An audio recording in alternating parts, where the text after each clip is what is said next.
മക്കളെ, നമ്മുടെ SSLC exam നമ്മൾ അടിച്ചു പൊളിച്ച് എഴുതിയിട്ടുണ്ടല്ലേ. അപ്പോൾ ഈ എക്സാം ഒക്കെ കഴിഞ്ഞ സമയത്ത് നമുക്ക് ഭയങ്കര സന്തോഷമായിരുന്നു, നമ്മളോട് തുള്ളിച്ചാടി നടക്കായിരുന്നു അല്ലേ. പക്ഷെ ഇപ്പം ചെറുതായിട്ട് ടെൻഷൻ വന്നു തുടങ്ങിയില്ലേ. കാരണം എന്താ, നമ്മുടെ എക്സാമിൻ്റെ റിസൾട്ട് എപ്പോൾ വരും, ഇനി എക്സാമിൻ്റെ റിസൾട്ടൊക്കെ എങ്ങനെയായിരിക്കും, നമ്മൾ പാസ്സാവോ, അങ്ങനെ തുടങ്ങിയിട്ട് ഒത്തിരി ടെൻഷൻസ് ആണ് നമ്മുടെ കുട്ടികൾക്കുള്ളത്. അപ്പോൾ ഇങ്ങനെ ടെൻഷൻ അടിച്ചിരിക്കുന്ന നമ്മുടെ കുട്ടികൾക്ക് എല്ലാവർക്കും ഒരു ഹാപ്പി ന്യൂസ് ആയിട്ടാണ് മിസ്സേ നിങ്ങളുടെ മുന്നിലേക്ക് എത്തിയിട്ടുള്ളത്. അപ്പോൾ അതെന്താണെന്ന് വെച്ച് കഴിഞ്ഞാൽ, നമുക്കറിയാം നമ്മുടെ SSLCയുടെ പേപ്പർ വാലുവേഷൻ ഓൾറെഡി സ്റ്റാർട്ട് ചെയ്ത് കഴിഞ്ഞു. കേരളത്തിൽ അങ്ങോളം ഇങ്ങോളമായിട്ട് ഏകദേശം 70ഓളം കേന്ദ്രങ്ങളിലായിട്ട് നമ്മുടെ വാലുവേഷൻ്റെ തകൃതിയായിട്ട് നടന്നുകൊണ്ടിരിക്കുകയാണ്. അപ്പോൾ ഒരു 80 മാർക്കിൻ്റെ ഒരു പേപ്പർ ആണെന്നുണ്ടെങ്കിൽ ഒരു ടീച്ചർ ഡെയിലി ഒരു 24 പേപ്പർ ആയിരിക്കും നിങ്ങൾക്ക് വാലുവേഷൻ നടത്തുന്നുണ്ടാവുക. അപ്പോൾ അതിൽ ഉച്ച വരെ ഒരു 12 പേപ്പർ നോക്കും, അതിനുശേഷം ഉച്ചയ്ക്ക് ശേഷം ഒരു 12 പേപ്പർ നോക്കും, അങ്ങനെയായിരിക്കും ഉണ്ടാവുക. അത് കഴിഞ്ഞാൽ ഇപ്പോൾ ഇനി 40 മാർക്കിൻ്റെ ഒരു പേപ്പറാണ് നോക്കുന്നുണ്ടെങ്കിൽ അതിനേക്കാളും എണ്ണം കൂടും. ഇപ്പോൾ ഏകദേശം ഒരു 35ഓ 36ഓ പേപ്പർ ആയിരിക്കും ഒരു ദിവസം നോക്കുന്നുണ്ടാവുക. അപ്പോൾ വാലുവേഷനൊക്കെ നല്ല ഡീറ്റെയിൽ ആയിട്ടായിരിക്കും നടന്നു പോകുന്നുണ്ടാവുക. അപ്പോൾ നിങ്ങൾക്ക് എല്ലാവർക്കും ഭയങ്കര ടെൻഷൻ ഉണ്ടായിരിക്കും അല്ലേ, ഇത്തവണ എങ്ങനെയായിരിക്കും മിസ്സേ, ഭയങ്കര സ്ട്രിക്റ്റ് ആയിട്ടുള്ള വാലുവേഷൻ ആയിരിക്കുമോ, അതോ നമുക്ക് മാർക്കൊക്കെ അത്യാവശ്യമൊക്കെ നമ്മൾ എഴുതിയിട്ടുണ്ടെങ്കിൽ നമുക്ക് മാർക്ക് കിട്ടുമോ, ലിബറൽ ആയിട്ടുള്ള വാലുവേഷൻ ആയിരിക്കും ഉണ്ടാകുക എന്നുള്ള ടെൻഷനിലല്ലേ ഇപ്പോൾ ഉള്ളത്. അപ്പോൾ നിങ്ങൾ ആരും ടെൻഷൻ അടിക്കേണ്ട ഒരു ആവശ്യമില്ല.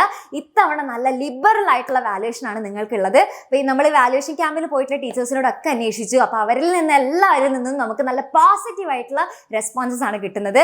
നിങ്ങളെല്ലാവരും നന്നായിട്ട് തന്നെ എഴുതിയിട്ടുണ്ട്. നമ്മുടെ കുട്ടികൾക്ക് കുറേ പേർക്ക് A+കളുണ്ട് ഓരോ സബ്ജക്റ്റിലും. അപ്പോൾ ആരും ടെൻഷൻ അടിക്കേണ്ട ഒരു ആവശ്യമില്ല. നമ്മൾ സ്ട്രിക്റ്റ് ആയിട്ടുള്ള ഇപ്പോൾ ഒരു കുട്ടി ഇപ്പോൾ ഒരു ആൻസർ എഴുതുമ്പോൾ അത് പെർഫെക്റ്റ് ആയിട്ടുള്ള ആൻസർ തന്നെ വേണം എന്നൊന്നുമില്ല. അപ്പോൾ അങ്ങനെയല്ല നമ്മൾ ഇപ്രാവശ്യം നോക്കുന്നത്. നിങ്ങൾ ഒരു ഏകദേശം ഇപ്പോൾ നമുക്ക് ആ ഒരു ആൻസർ വായിക്കുമ്പോൾ നമുക്ക് അറിയാമല്ലേ, ആ കുട്ടിക്ക് അതിൻ്റെ ആൻസർ അറിയോ അല്ലേ, കറക്റ്റായിട്ട് ആ കുട്ടിക്ക് അറിയോ, ഏകദേശമൊക്കെ നമ്മൾ ആ ആൻസറിനോട് ബന്ധമുള്ള കാര്യങ്ങളൊക്കെ ഏകദേശം എഴുതി വെച്ചാലും നിങ്ങൾക്ക് നല്ല മാർക്ക് നമ്മൾ ഇട്ട് തരുന്നുണ്ട്. ഓക്കെ, അപ്പോൾ നമ്മുടെ ടീച്ചേഴ്സ് ഇട്ട് തരുന്നുണ്ട്. അപ്പോൾ അത് കാരണം നിങ്ങൾ ആരും ടെൻഷൻ അടിക്കേണ്ട ഒരാവശ്യമില്ല. നിങ്ങൾക്ക് എന്തായാലും ഇത്തവണ നല്ല മാർക്ക് തന്നെ കിട്ടും.